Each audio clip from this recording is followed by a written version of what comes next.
Hello everyone. आज का हमारा टॉपिक है opportunity identification and selection. Identification of entrepreneurial opportunities का ये हमारा थर्ड लेक्चर है।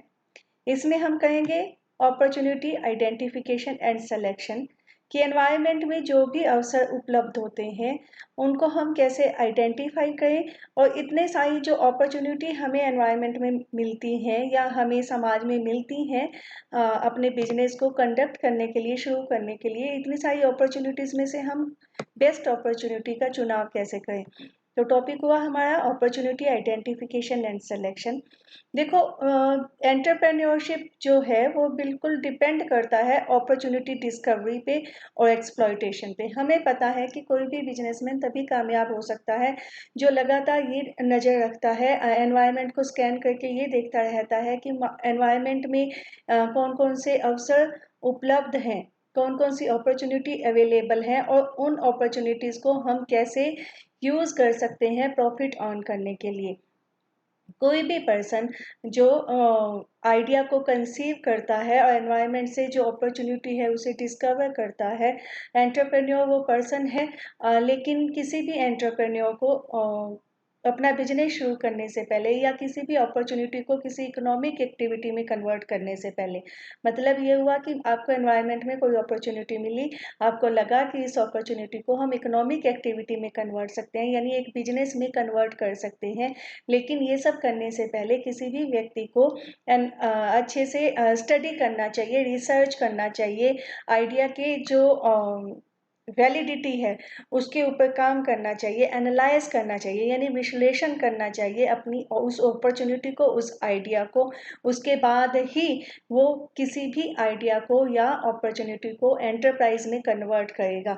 यदि वो ऐसा नहीं करता, यानी किसी भी अपॉर्चुनिटी को या किसी भी अवसर या आइडिया को कोई भी पर्सन बिजनेस में कन्वर्ट कर देता है, उससे पहले वो मार्केट एनालिसिस नहीं करता, वो एनवायरनमेंट की स्कैनिंग नहीं करता, तो क्या होगा, उसके बिजनेस के फेल होने के चांसेस बढ़ जाएंगे।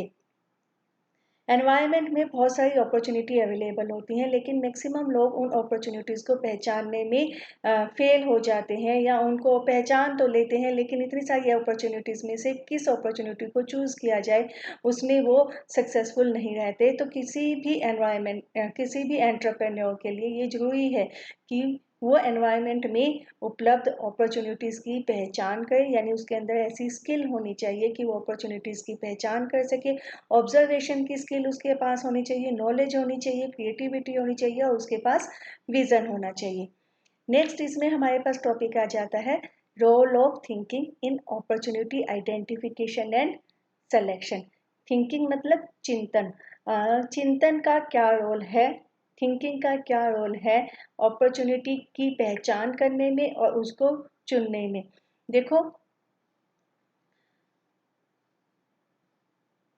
अपॉर्चुनिटी को पहचान करना या उसको सेलेक्ट करना किसी भी व्यक्ति की खुद की जो स्किल्स होती हैं, कौन सी स्किल्स होती हैं, उसकी जो अलर्टनेस होती है या उसकी इंफॉर्मेशन से संबंधित जो समझ होती है वो उसके ऊपर डिपेंड करती है।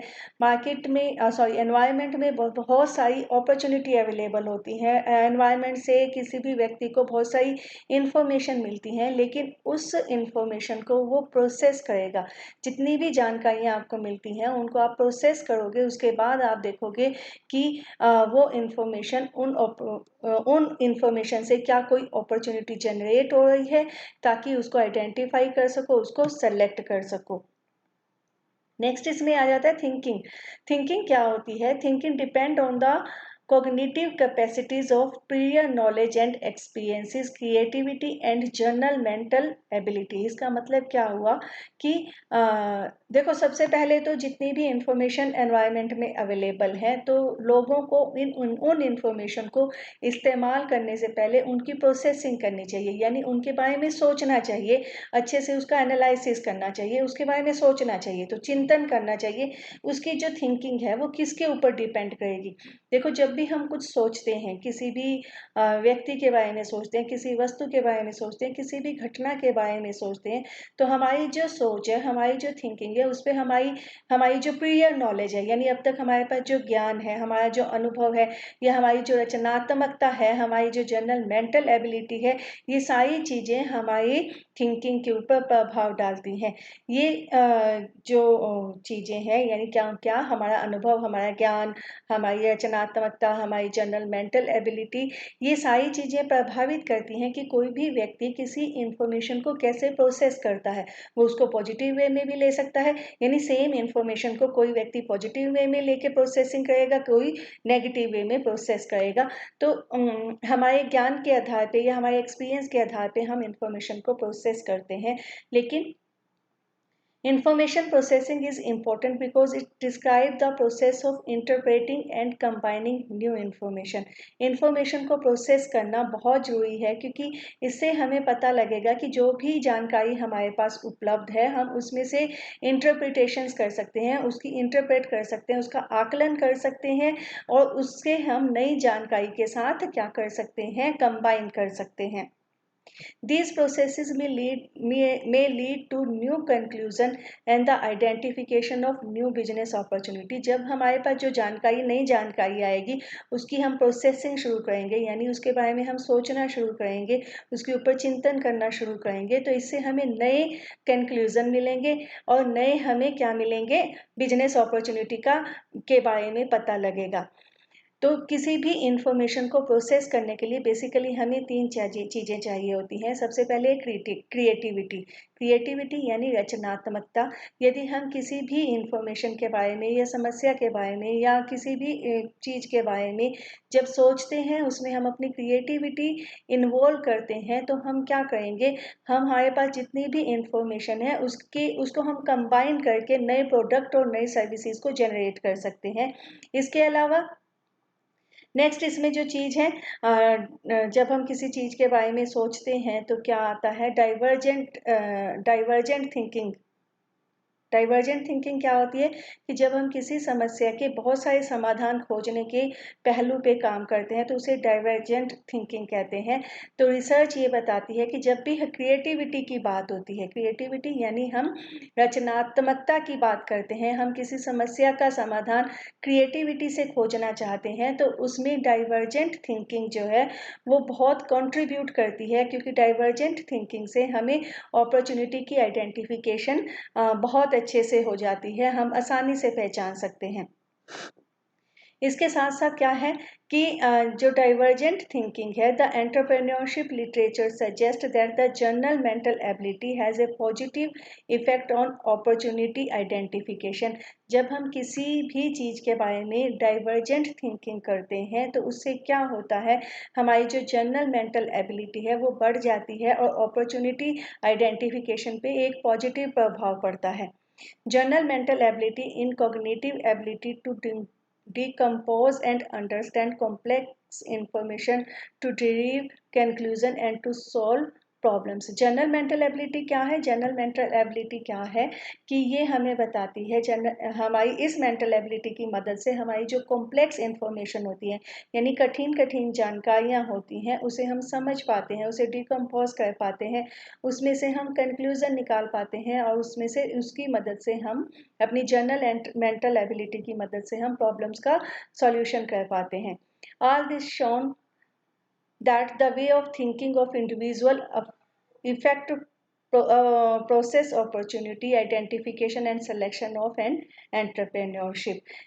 ये सारी चीज़ें हमें बताती है कि जिस ढंग से हम सोचते हैं, यानी कोई व्यक्ति जिस ढंग से सोचता है, वो उसकी अपॉर्चुनिटी आइडेंटिफिकेशन और सिलेक्शन के प्रोसेस के ऊपर प्रभाव डालती हैं। तो बेसिकली यहाँ हमने इस पैराग्राफ में ये देखा कि अपॉर्चुनिटी को आइडेंटिफाई करने के लिए, उसे सिलेक्शन के लिए थिंकिंग का बहुत इम्पोर्टेंट रोल है।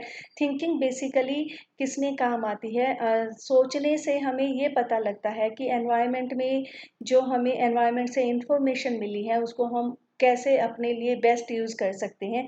थिंकिंग का जो प्रोसेस है, थिंकिंग का प्रोसेस दो तरह का होता है। यानी जब हम किसी समस्या के बारे में सोचते हैं तो मोड जो है वो थिंकिंग के दो तरह के होते हैं, type of thinking mode. For problem solving and idea generation, there are mainly two thinking modes are used by people, namely divergent thinking and convergent thinking mode. जब भी हम किसी समस्या के समाधान के बारे में सोचते हैं या हम किसी नया आइडिया जनरेट करने के बारे में सोचते हैं तो लोग जो है नॉर्मली दो तरह के थिंकिंग मोड यूज़ करते हैं, एक डाइवर्जेंट थिंकिंग और एक कन्वर्जेंट थिंकिंग। डाइवर्जेंट थिंकिंग को हिंदी में बोलेंगे अभिसारी चिंतन और कन्वर्जेंट को बोलेंगे अतिसारी चिंतन। तो ये दो मोड हैं जिसकी मदद से हम प्रॉब्लम्स को सॉल्व करते हैं। अब हम देखेंगे डाइवर्जेंट थिंकिंग मोड क्या है। Divergent thinking is the process of creating many unique solution in order to solve a problem. यानी डाइवर्जेंट थिंकिंग में हम क्या करते हैं, हम ये देखते हैं कि एक समस्या को सुलझाने के लिए यानी एक समस्या के कितने समाधान हो सकते हैं। सेम एक ही प्रॉब्लम के हम बहुत सारे सॉल्यूशन ढूंढने की कोशिश करते हैं। इसमें हम क्या कोशिश करेंगे कि स्पॉन्टेनियसली एकदम से अचानक जब हमारे पास समस्या सामने आई तो हम अपने ब्रेन को एक्सपेंड करते हैं, हम अपने दिमाग का विस्तार करते हैं और ये देखते हैं कि इस समस्या को किस किस ढंग से सुलझाया जाएगा। यानी उसका कोई एक सॉल्यूशन ढूंढने की बजाय हम अपने दिमाग की क्रिएटिविटी का इस्तेमाल करते हुए उसके बहुत सारे समाधान ढूंढने की कोशिश करते हैं।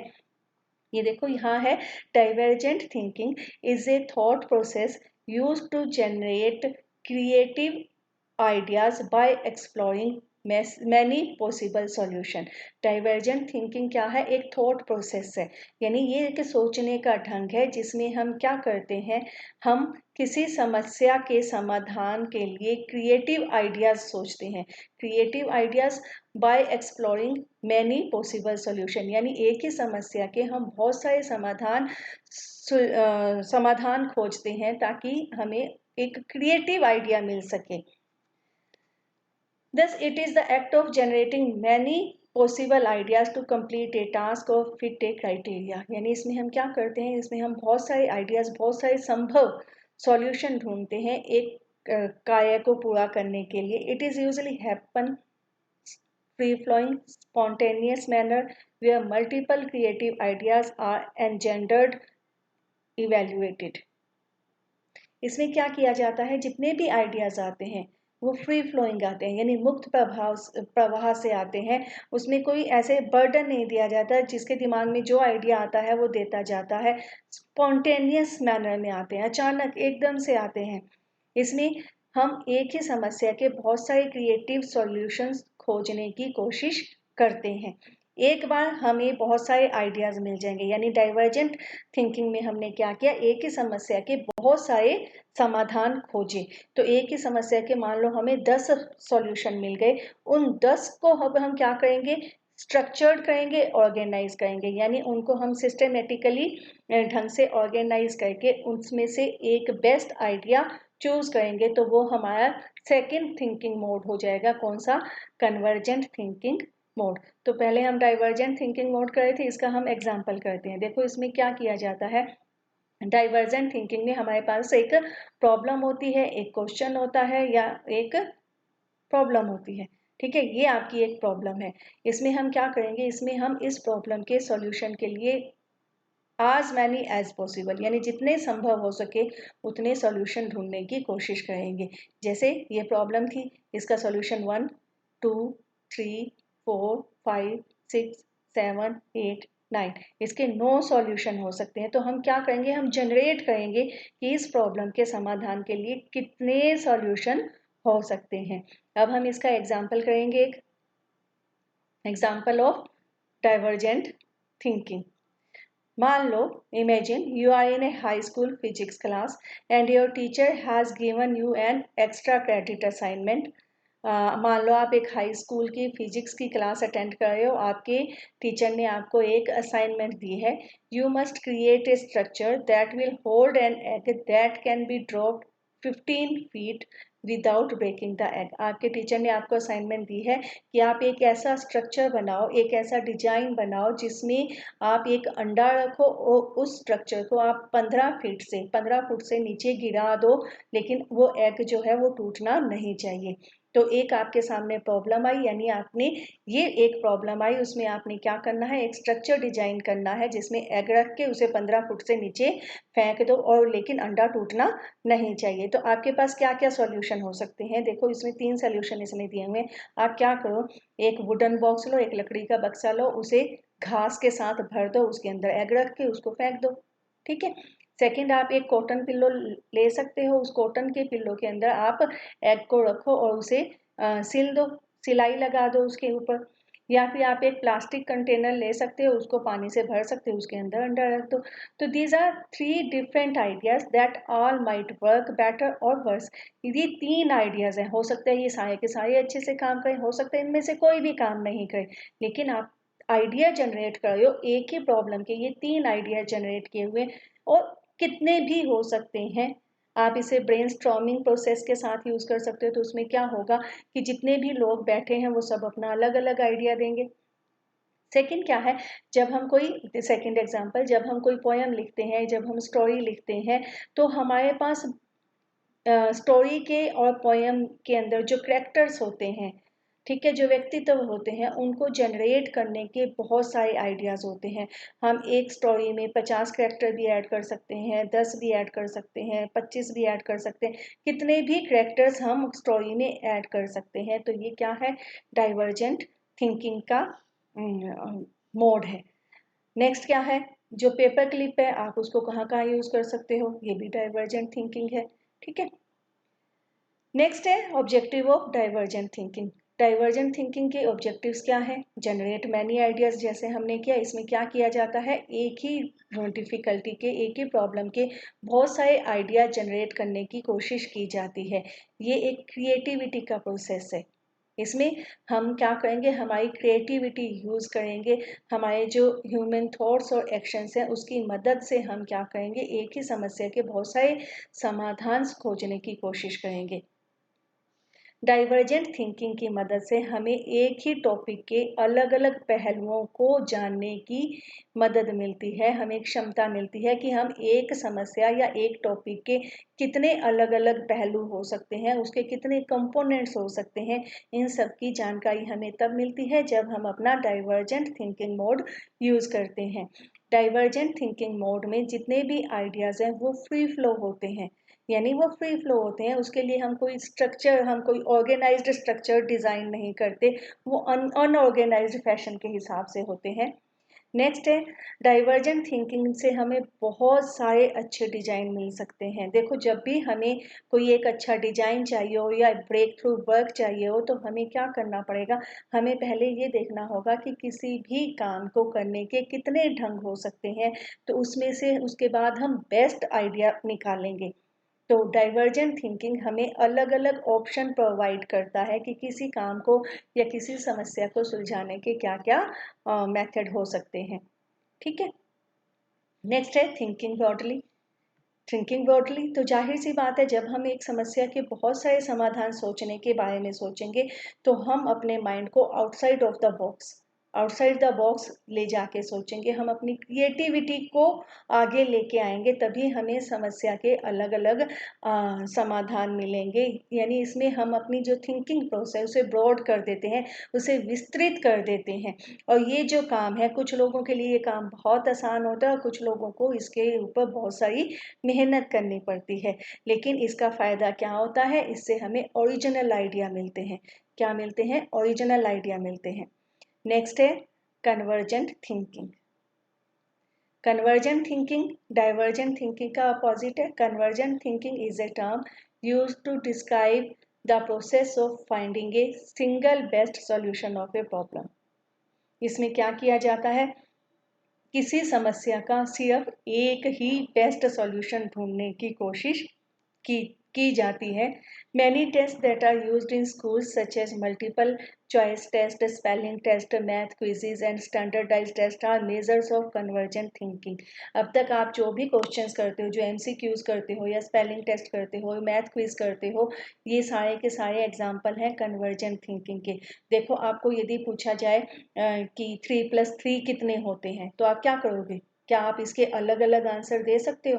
क्या आप इसके बहुत सारे आंसर दे सकते हो? आप क्या करोगे? आपके पास अब तक जो आपकी इंफॉर्मेशन है, आपके पास जो नॉलेज है, किसकी नॉलेज? नंबर्स के बारे में आपकी जो नॉलेज है और एडिशन के बारे में जो आपकी नॉलेज है, उसकी मदद से आप ये बताओगे कि 3+3 6 होते हैं। जितने भी लोग हैं, जिनसे भी ये क्वेश्चन पूछा जाएगा, तो उनके पास एक ही बेस्ट सॉल्यूशन होगा इस प्रॉब्लम का, दैट इज 3+3 = 6। ठीक है।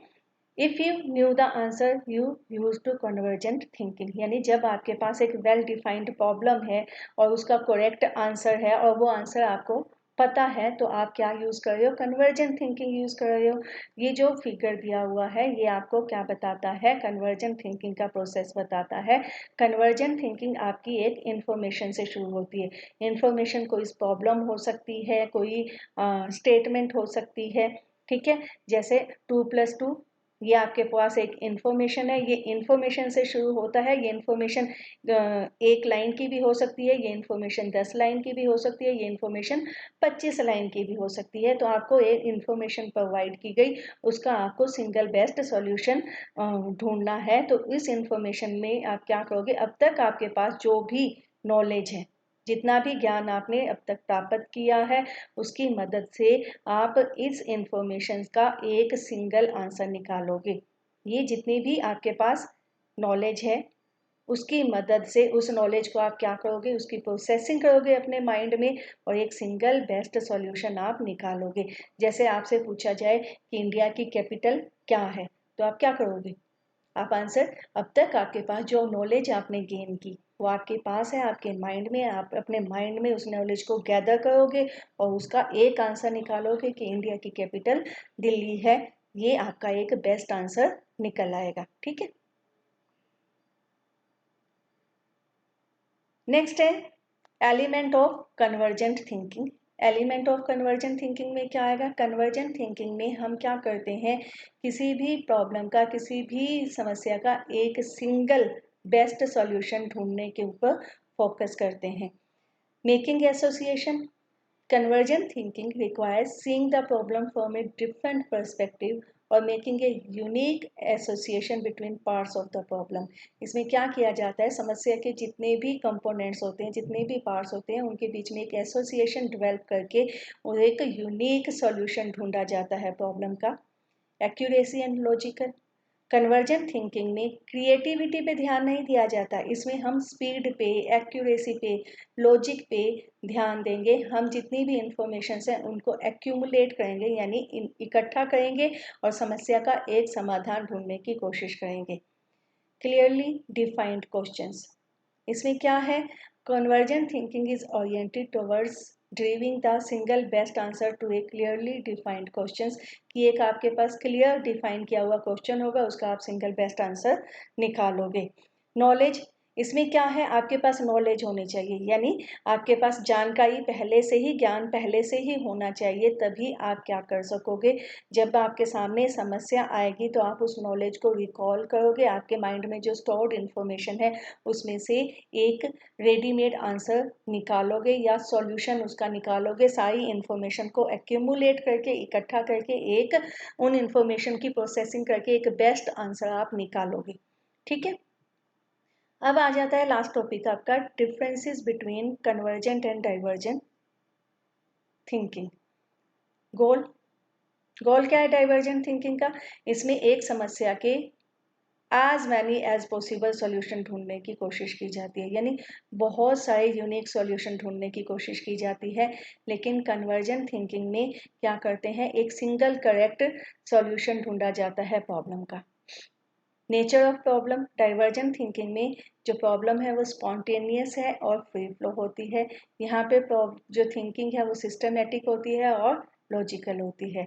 सर्च फॉर, डाइवर्जेंट थिंकिंग में we search for option instead of choosing among pre determined option. Divergent thinking में हम ऑप्शंस ढूंढते हैं कि समस्या के समाधान के कौन कौन से ऑल्टरनेटिव हो सकते हैं, जबकि कन्वर्जेंट थिंकिंग में हम क्या करते हैं, हमारे पास जितने भी ऑप्शंस अवेलेबल हैं उसमें से सिंगल बेस्ट सॉल्यूशन ढूंढते हैं। डाइवर्जेंट थिंकिंग क्रिएटिविटी पे जोर देती है, जबकि कन्वर्जेंट थिंकिंग लॉजिक्स के ऊपर ध्यान देती है, क्रिएटिविटी पे कम ध्यान दिया जाता है। सिचुएशन, डाइवर्जेंट थिंकिंग वहाँ पे काम करती है जहाँ पे हमारी प्रॉब्लम्स ओपन एंडेड होती हैं, कन्वर्जेंट थिंकिंग वहाँ पे काम करती है जहाँ पे हमारी सिचुएशन क्लोज एंडेड होती हैं।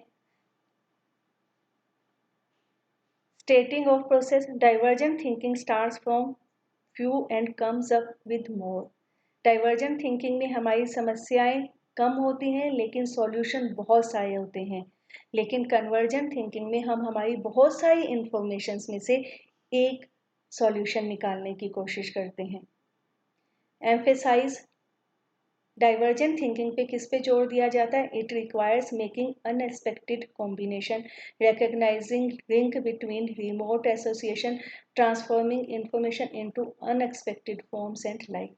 इसमें किस पे हम जितने भी हमारे पास इंफॉर्मेशंस अवेलेबल हैं उसमें हम कॉम्बिनेशन ढूंढते हैं अनएक्सपेक्टेड, यानी वो कॉम्बिनेशन जो कभी किसी ने सोचे ना हो, वो चीज़ें जो आपस में जुड़ नहीं सकती उनके बीच में भी हम एसोसिएशन ढूंढने की कोशिश करते हैं। लेकिन कन्वर्जेंट थिंकिंग स्पीड पे, एक्यूरेसी और लॉजिक्स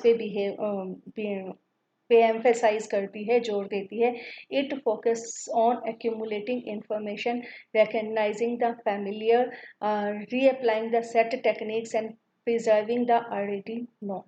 इसमें क्या किया जाता है, हम इंफॉर्मेशन को एक्यूमुलेट करते हैं, उसको रिकॉग्नाइज करते हैं, उसको दोबारा से अप्लाई करते हैं ताकि हमें वो आंसर्स मिल जाएं जो हमें पहले से पता है। एम्बिग्यूटी, डाइवर्जेंट थिंकिंग में दोहराव हो जाता है।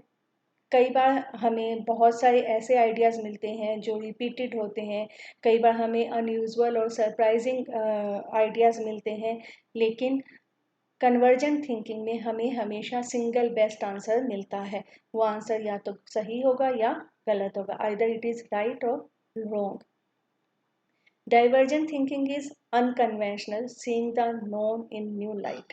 डाइवर्जेंट थिंकिंग बिल्कुल नया ढंग है सोचने का, इसमें जिन चीज़ों के बारे में हम जानते हैं उनको एक नए नज़रिए से देखने की कोशिश की जाती है, जबकि कन्वर्जेंट थिंकिंग में हम लॉजिक्स के ऊपर ध्यान देते हैं, क्रिएटिविटी पे बिल्कुल ध्यान नहीं देते।